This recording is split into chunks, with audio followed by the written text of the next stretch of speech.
Hi, I'm Buddy Moorehouse, Vice President of Communications at MAPSA, and I'm here to talk to you today about getting great publicity for your new charter school.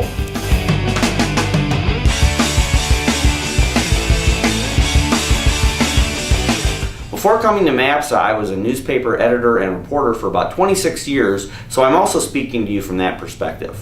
So let's talk about how to get great free publicity for your school.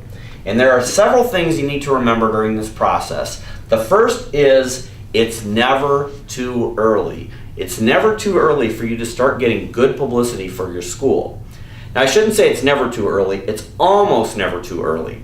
After you have a great vision for your school and you know how you're going to market your school, what makes it unique, how you can actually sell that to the community, and maybe after you've applied for your first planning grant, that's the time you want to go out and start getting the word out about your school. Even if it's going to be another maybe year or two before the school opens, you still want to start getting the word out into the community and letting people know that your school's going to be coming. You start to build that excitement. We had one school in Grand Rapids that was actually in the planning stage for about 4 or 5 years before it started to open. And during all that time, they got publicity. They got newspaper publicity, TV and radio publicity through that entire process. So by the time the school finally opened, people had been anticipating it for years, but they'd already done all that groundwork to get good PR for their school before they even opened. So it's never too early for you to start getting the word out. That's the first thing to remember. The second thing you want to do as you're starting to develop your plan is to make a list of local media. This is all of the media that people in your area where your school is going to be located, everything that people watch and read and go to get their local information. So your list is going to include, of course, newspapers.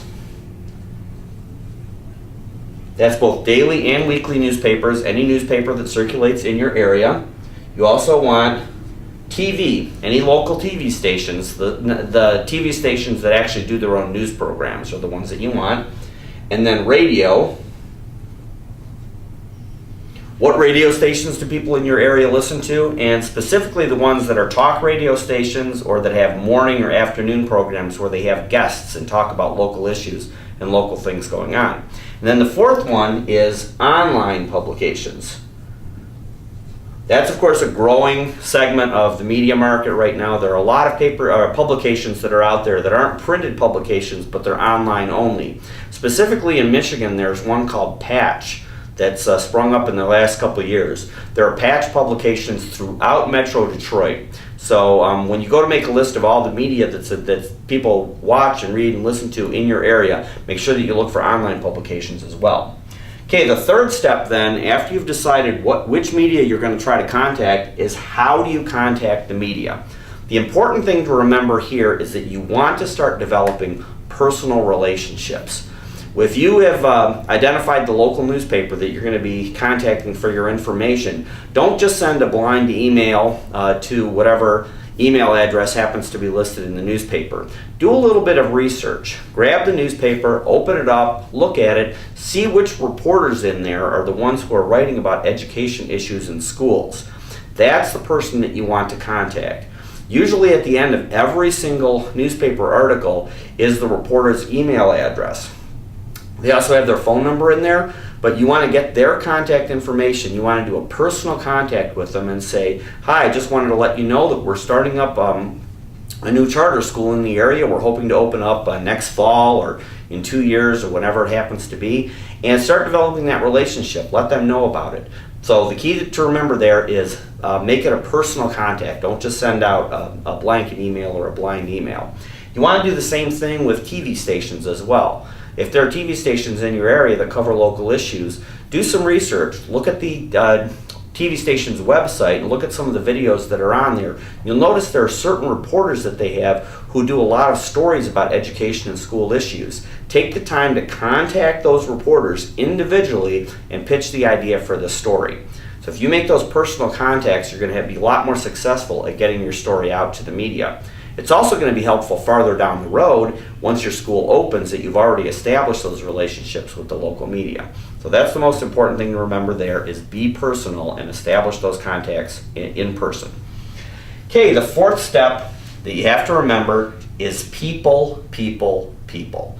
And by this, what I mean is Okay, you've already made a list of the media that you're going to contact. You've gotten a hold of the reporter that you want to do the story. Now you're pitching your story. What is it you want them to write about?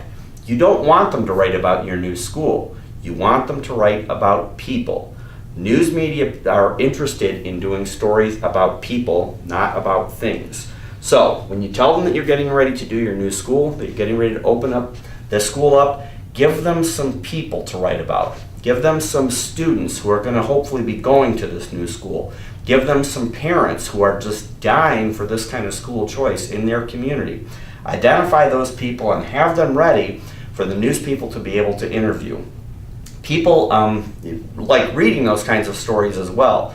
So as interesting as it might be to read a story about your new school, it's going to be 100 times more interesting, and you're going to be a lot more successful at getting them interested in doing the story if you give them people to write about. So remember, people, people, people. The fifth step, kind of going along with that, is give them something visual. Once you've gotten a newspaper interested in doing a story on your school, or a TV station interested in doing a story about your school, once you've identified some people who they can interview to be in the story, you want to give them something visual to report on too. And by that I mean that when the TV people and when the newspaper photographer comes out and they start either shooting footage or taking photos, they're going to want something interesting to take a picture of, and it's not just going to be a picture of you. So if you have a building that you've identified that you want the school to go in, that's a great thing to do. If you have a type of learning that you're going to be doing, whether it's Montessori or blended learning or online learning, you want to give them shots like those that they can put in their stories. Have that family or the student that you've identified who's going to be in the story, have them at a computer working with some Montessori materials, whatever it happens to be. You want to give them something visual that they can shoot. So those are the important steps to remember about getting publicity, free publicity for your school through the media. The sixth thing I did want to mention, because this is free as well, and if this isn't part of your plan, it definitely should be, is make sure you take advantage of social media, specifically Facebook. Twitter is also very important, but Facebook is extremely important. If you haven't already done so, start a Facebook page for your school right now and start populating it with information about the school. Put photos on there of events that you've had where people have come to learn about what's going on. If you have any other information that prospective parents are going to want to know, put that on your Facebook page, and then start spreading the word out about your Facebook page through your friends, and then that'll hopefully go to their friends and their friends. Pretty soon you've grown a whole community of people that will learn about your school through Facebook and as the process goes along. So with all of these steps and all this information, the important thing to remember is it's all free. You're probably looking at, as you develop your plan for your school, you're probably looking at doing some marketing that will cost you some money, whether it's mailings or getting a billboard or whatever it happens to be. That's all great, but this is all free, and this should certainly be a part of your plan. Well, thank you very much for listening, and good luck opening your school.